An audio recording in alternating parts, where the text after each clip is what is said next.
UPSC हमसे पूछ रहा है वाटर वेपर के बारे में कि वाटर वेपर भाई ये गैस है। हाँ भाई ये गैस है, जितना 2023 वाला पड़ा होता वो 24 वाले को तो पक्का ठीक कर देता। वाटर वेपर एक गैस है, जैसे जैसे ऊपर जाते जाते हैं ये कम होता जाता है। ठीक है, इसने बोला कि ये पोल पे सबसे ज़्यादा होता है। अच्छा, पोल पे सबसे ज़्यादा मजाक है क्या, बेवकूफ़ कहीं का। ड्यू पॉइंट क्या होता है फिर वाटर वेपर ठीक है। अब यूपीएससी ने 2023 में यही बोला कि वाटर वेपर क्या होता है, वो एब्जॉर्ब इंफ्रारेड वेव्स को वाटर वेपर एब्जॉर्ब कर लेता है और वो जैसे और वो कम होता जाता है, जैसे जैसे ऊपर जाएंगे तो ये कम होता जाएगा, कंसनट्रेटेड होता जाएगा। फिर यूपीएससी ने बोला कि जो कार्बन डाइऑक्साइड के कारण हमारे देश में या पूरी दुनिया में गर्मी क्यों हो रही है, ये ऐसा क्या एब्जॉर्ब कर लेती है, ये एब्जॉर्ब कर लेती है इंफ्रारेड पार्ट को, infrared part of solar radiation, infrared को एब्जॉर्ब कर लेती है सोलर रेडिएशन को। फिर यूपीएससी ने पूछा वाटर वेपर क्या है। वाटर वेपर एक गैस है जो एटमॉस्फेयर में प्रेजेंट होती है।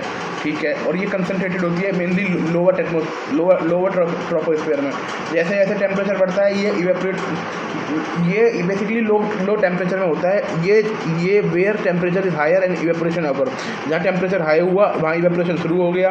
With increasing latitude temperature drop, जब जैसे जैसे ऊपर जाते हैं टेम्परेचर ना ड्रॉप हो जाता है। Reducing capacity of air to hold water vapour, air की कैपेसिटी कम हो जाती है तो वाटर वेपर को होल्ड करने में। At higher latitude water vapour condense, एक हायर लैटिट्यूड पर वाटर वेपर कंडेंस हो जाता है, पार्टिसिपेट हो जाता है और इससे मतलब धीरे धीरे कम होता जाता है। पोल पे जो हाईएस्ट वाटर वेपर कंसनट्रेशन होगा ना वो गर्म जगह पे होगा, ट्रॉपिकल रीजन पे होगा पे, क्योंकि वहाँ पर ना ज़्यादा मॉइस्चर होता है। वाटर वेपर जो गर्म हवा होती है ना वो सबसे ज़्यादा मॉइस्चर को होल्ड कर सकती है, इसलिए पोल पे सबसे कम है और तुम्हारा इक्वेटर पे सबसे ज़्यादा है। ठीक है, पोलर रीजन है। ठीक है, latent heat and role of atmospheric process. Latent heat होती है छिपी हुई हीट, वो जब एब्जॉर्ब होती है, जब रिलीज होती है, वो जब एब्जॉर्ब होती है और जब रिलीज होती है, जब एक सब्सटेंस अपना फेस बदल रहा होता है और without changing temperature. Latent heat of evaporation का मतलब है इसमें एब्जॉर्ब होगी जब पानी गैस बन रहा होगा। लेटेंट हीट ऑफ कंडेंसेशन का मतलब है उस टाइम रिलीज हो जाएगी जब जो पानी होगा, जो वाटर वेपर होगा वो कंडेंस हो रहा होगा लिक्विड में। लेटेंट हीट ऑफ फ्यूजन में क्या होगा, वही एब्जॉर्ब होगी जब बर्फ़ पानी बन रहा होगा। लेटेंट हीट ऑफ सबलिमेशन में क्या होता है, एब्जॉर्ब होगी जब बर्फ़ सीधा वाटर वेपर बन रही होगी। ये हाइड्रोलॉजिकल साइकिल को इफेक्ट करते हैं, ये साइक्लोन और थंडरस्टॉर्म को इफेक्ट करते हैं, अर्थ के हीट वेव्स को रेगुलेट करते हैं। क्लाउड फॉर्मेशन पार्टिसिपेशन में बहुत महत्वपूर्ण होते हैं। ह्यूमिडिटी होती है water vapour in the air, और गर्म हवा सबसे ज़्यादा मॉइस्चर केयर करती है। जितना मॉइस्चर होगा ना एयर में वही ह्यूमिडिटी है, जितना मॉइस्चर होगा उतनी ह्यूमिडिटी है। और मॉइस्चर मतलब हवा में कितना वाटर वेपर है।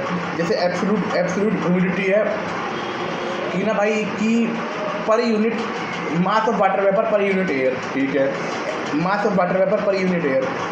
स्पेसिफिक ह्यूमिडिटी है mass of water vapour per unit mass of air. ठीक है, अब स्पेसिफिक वो रिलेटिव ह्यूमिडिटी है the water vapour in the air and that maximum और the amount of maximum water vapour can hold air at given temperature. ठीक है, ये है। ठीक है, ड्यू पॉइंट होता है वहाँ पर क्या होता है, हवा सैचुरेटेड हो चुकी होती है और कंडेंसेशन शुरू हो जाता है। एंड मेजरमेंट के लिए इनका हाइग्रोमीटर है जो रिलेटिव ह्यूमिडिटी को नापता है। साइक्रोमीटर है जो एक होता है साइक्रोमीटर। ये क्या होता है, use dry and wet bulb thermometer. इसमें क्या होता है, dry and wet bulb thermometer है ना। ड्यू पॉइंट हाइग्रोमीटर, ये मेजर करता है ड्यू पॉइंट ऑफ टेम्परेचर को।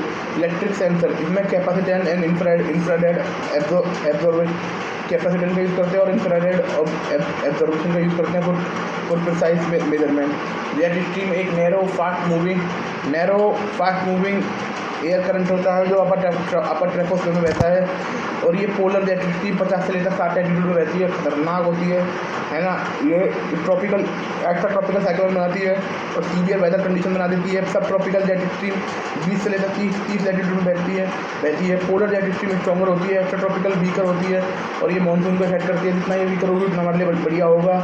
ईस्टर्ली ये पोलर वाली स्ट्रॉन्गर होती है, सब ट्रॉपिकल वाली वो होती है अब ईस्टर्ली जो वो होती है easterly tropical easterly jet stream, ये भी वीक होती है, ये इंडियन मानसून के लिए बेस्ट होती है।